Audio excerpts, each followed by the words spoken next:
Для салата нам потребуется 2 огурца, 2 помидора,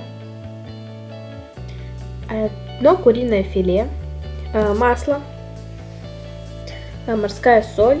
Для начала мы помоем все наши ингредиенты. Это помидоры, огурец и филе. Потом нарезаем огурец, режем его на 2 части и разрезаем на такие вот кусочки.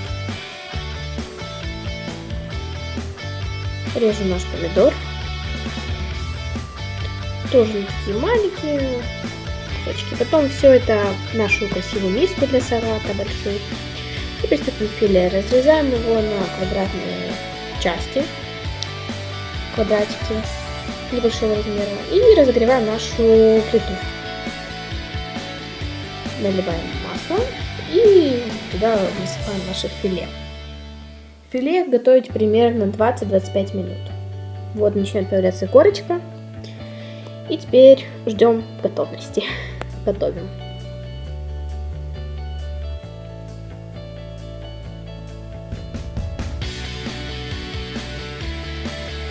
Можно присыпать приправой.